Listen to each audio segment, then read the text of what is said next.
गर्मियों का मौसम चल रहा था। रानू चिड़िया जो नारियल पानी बेच रही थी। नारियल पानी ले लो, नारियल पानी, रानू चिड़िया का नारियल पानी ले लो। और वहीं दूसरी तरफ कालू कौवा की पत्नी गोरी कवि को नारियल पानी पीने का बड़ा मन कर रहा था। कालू, मेरे प्यारे पति कालू, मैं आपसे एक बात बोलूं? गोरी जी, क्या बात है? आप क्या बोलना चाह रही हैं? जो भी बोलना है अभी बोलिए। कालू जी, मुझे बहुत गर्मी लग रही है, मुझे नारियल पानी पीने का बड़ा मन कर रहा है। आप जाइए, मेरे लिए नारियल पानी ले आइए। गोरी जी, बस इतनी सी बात है। मैं अभी जाता हूँ और नारियल पानी ले आता हूँ, मगर यह नारियल पानी कहाँ मिलेगा? कालू जी, मैंने सुना है जंगल में रानू चिड़िया नारियल पानी का दुकान खोली है। आप वहाँ जाइए और नारियल पानी चुरा ले आइए। गोरी जी, मैं अभी जाता हूँ और अपनी पत्नी गोरी कवि के लिए नारियल पानी ले आता हूँ। इतना बात कहकर कालू कौवा अपनी पत्नी गोरी कवि के लिए नारियल पानी लाने रानू चिड़िया के पास जाता है। रानू चिड़िया, मैं तुमसे एक बात बोलूं? कालू भैया, क्या बात है? आप बोलिए। रानू चिड़िया, मेरी पत्नी गोरी कवि को नारियल पानी पीने का बड़ा मन कर रहा है, मगर मेरे पास पैसे नहीं हैं कि मैं उसे नारियल पानी पिला सकूं। कालू भैया, मैं अभी आपको नारियल पानी देती हूँ। आप जाकर अपनी पत्नी गोरी कवि को नारियल पानी पिला दीजिएगा। और हाँ, पैसे की चिंता ना करिए, जब आपके पास पैसे हो तो आप मुझे दे दीजिएगा। फिर कालू कौवा रानू चिड़िया के पास से नारियल पानी लेकर अपनी पत्नी गोरी कवि के पास आता है। गोरी, ये लो नारियल पानी, पी लो। मैं इसे रानू चिड़िया के दुकान से उधार लाया हूँ। कालू जी, मेरे प्यारे पति कालू जी, आप क्यों नहीं नारियल पानी का दुकान खोलें? गोरी जी, यह आप कैसी बातें बोल रही हैं? मेरे पास तो नारियल पानी खरीदने के लिए पैसे नहीं हैं। हम नारियल पानी कैसे बेचेंगे?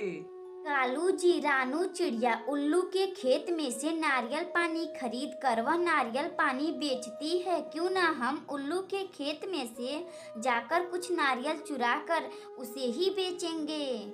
गोरी जी, क्या बात बोली है? हम आज ही रात नारियल पानी चुराने उल्लू के खेत में चलेंगे। कालू कौवा और गोरी कवि रात होने का इंतजार करने लगते हैं। जब रात हो जाती है, वह पति पत्नी नारियल पानी चुराने के लिए निकल जाते हैं।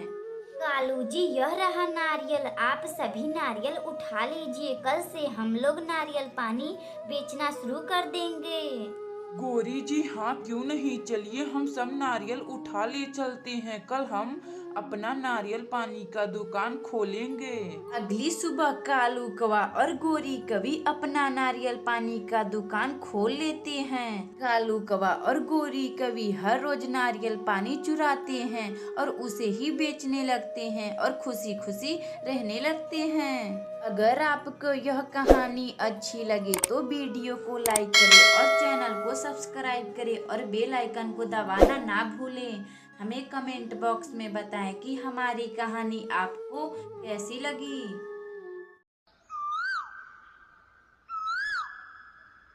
दूर किसी जंगल में कालू कौवा और गोरी कवि साथ में मिलजुल करके रहा करते थे।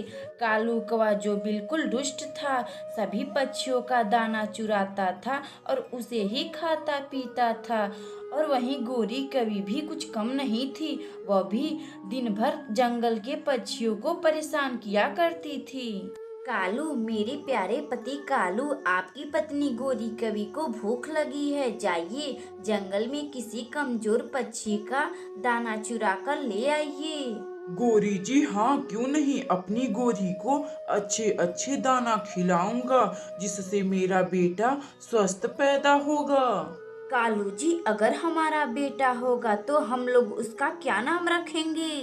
गोरी जी, मैं अपने बेटे का नाम एकदम सुंदर रखूंगा, जो सभी लोग उसका नाम बोलने के लिए तरसेंगे। कालू जी, हाँ, क्यों नहीं, आखिर बेटा किसका है? कालू और गोरी कवि की।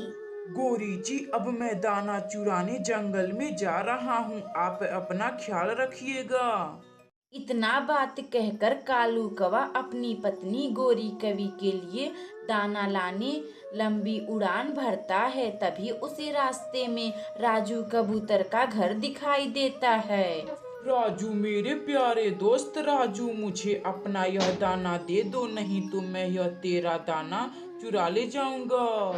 कालू कौवा का यह बात सुनकर राजू कबूतर डर जाता है, मगर फिर भी वह राजू कबूतर कालू कौवा से डांट कर बोलता है। कालू, मैं भी देखता हूँ कि तुम यह मेरा दाना कैसे चुराते हो। अगर तुमने मेरा दाना चुराया तो मैं रानू चिड़िया से जाकर पूरी बात बता दूंगा। राजू कबूतर, तू किसी से भी जाकर बता, लेकिन मैं आज तेरा दाना चुरा कर ले जाऊंगा। मेरी पत्नी गोरी कवि बहुत भूखी है। कालू कौवा का बात सुनकर फिर राजू कबूतर कालू कौवा को अपना सारा दाना दे देता है, जिसे लेकर कालू कौवा अपनी पत्नी गोरी कवि के पास आता है। गोरी जी, यह लो दाना, मैं इसे बड़ी मुसीबतों से लाया हूँ। तभी उसी समय गोरी कवि एक खूबसूरत सा अंडा देती है, जिसे देखकर कालू कौवा बहुत ही खुश होता है। इधर राजू कबूतर उड़ता उड़ता रानू चिड़िया के पास जाता है। राजू भैया, बहुत दिनों बाद आए हो, कहो कैसे आना हुआ। रानू चिड़िया बहन, तुम मेरी मदद करो। राजू कबूतर भैया, क्या हुआ? आप ऐसे बातें क्यों बोल रहे हैं? जो भी बोलना है साफ साफ बोलिए। रानू चिड़िया, मैं अपना दाना अपने घर में रखा था, तभी कालू कौवा आता और मेरा सारा दाना चुरा कर ले जाता है। राजू कबूतर, आखिर क्यों कालू ने आपका दाना चुराया? आखिर कुछ तो बात होगी। रानू चिड़िया, कालू कौवा बोल रहा था, मेरी पत्नी गोरी कवि को भूख लगी है, वह मेरा दाना चुरा कर मेरी आंखों के सामने ले गया। राजू कबूतर भैया, चलिए मैं कालू कौवा से बात करूंगी, आखिर उसने आपका दाना क्यों चुरा ले गया। फिर रानू चिड़िया राजू कबूतर के साथ कालू कौवा और गोरी कवि के पास जाती है। कालू, क्या आपने राजू कबूतर का दाना चुराया है? रानू, चल भाग यहाँ से, हमारे पति चोर नहीं हैं, चल भाग यहाँ से। नहीं गोरी, तुम्हारे पति कालू कौवा ने राजू कबूतर का दाना चुराया है, जल्दी से इनका दाना वापस करो, चोरी करना बुरी बात है। रानू, मुझे माफ कर दो, अब मैं किसी का भी दाना नहीं चुराऊंगा, मुझे माफ कर दो। उस दिन से कालू कौवा और गोरी कवि बिना चोरी किए खुशी खुशी रहने लगते हैं। अगर आपको यह कहानी अच्छी लगे तो वीडियो को लाइक करें और चैनल को सब्सक्राइब करें और बेल आइकन को दबाना ना भूलें। हमें कमेंट बॉक्स में बताएं कि हमारी कहानी आपको कैसी लगी।